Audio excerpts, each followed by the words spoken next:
I first thought my husband was cheating.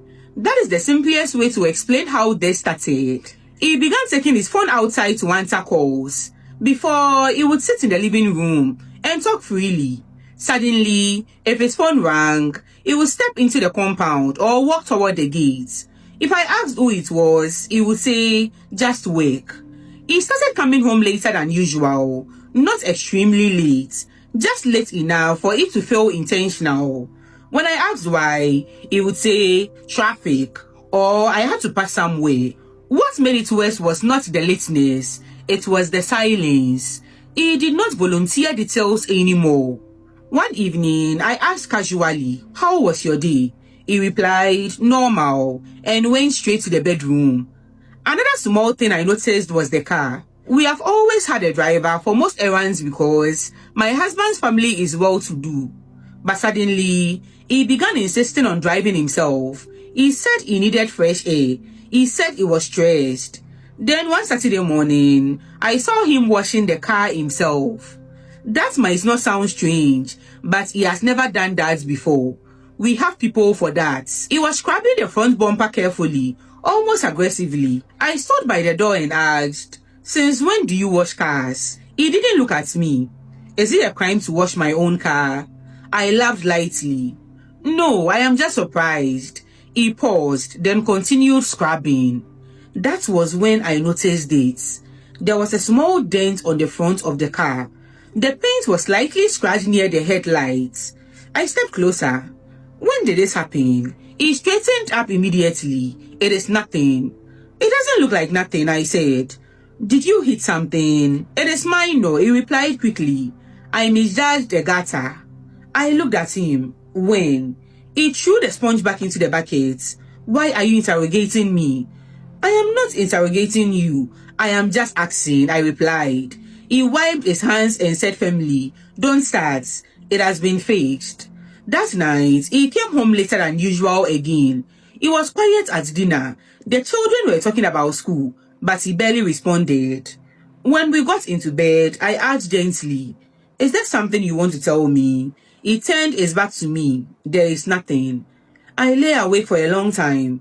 At first, I told myself I was imagining things. Maybe work pressure was affecting him. Maybe I was overthinking. But over the next few days, the tension did not reduce. It increased. One night, around 11 p.m., his phone rang. He looked at the screen and immediately stepped outside. I followed him quietly to the door. I did not hear the full conversation, but I heard one sentence clearly. Has it been handled? There was a pause. Then he said, good, make sure no one talks. When he came back inside, I asked, who was that? He looked at me with a kind of warning in his eyes and said, please, don't ask questions you don't need answers to. That was the moment I knew something was very wrong. To understand why I did not immediately confront him, you have to understand the family I married into. My husband comes from a very respected family in our area. They own properties, they have businesses, they have connections in places I do not fully understand. When people mention their surname, others listen carefully. We live in a family compound, not just one house. His parents occupy the main building. His younger brother has his own apartment within the compound. We have ours too. There are always people around, workers, relatives, visitors. Decisions are really just personal. They affect the family name. When I married him, I knew I was stepping into influence.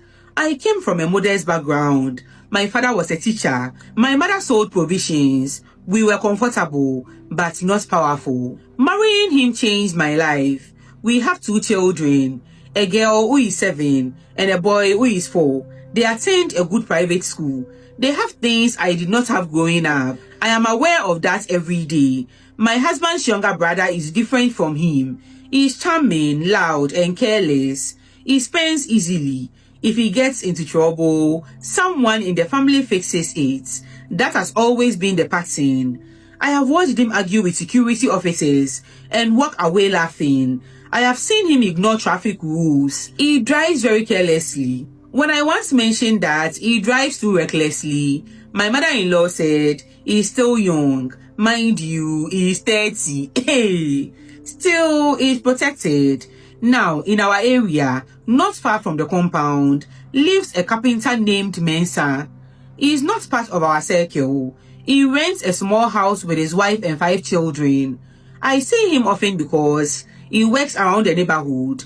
He fixes broken doors, chairs, wardrobes. If something spoils, people call him. He always greets politely. "Good afternoon, madam," he would say, wiping sweat from his forehead. He is not educated in a formal way, but he is skilled. I once watched him repair a broken kitchen cabinet in less than an hour.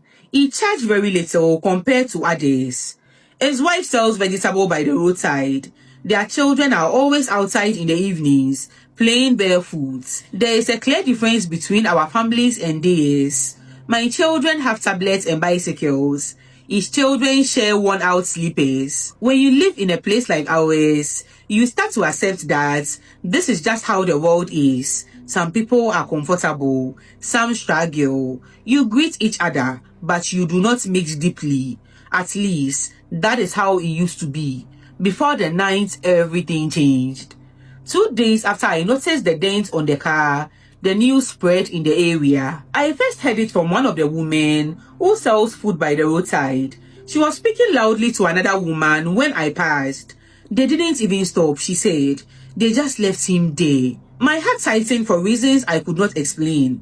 "Who?" I asked. "The carpenter," she replied. "Mensah, the one who fixes doors." For a moment, I did not understand. "Mensah?" "Yes," she said. "A car hit him at night on the main road near the junction. They say he was still breathing when people found him, but the driver had already disappeared." I felt my chest grow heavy. That junction. It is the same road my husband takes every night.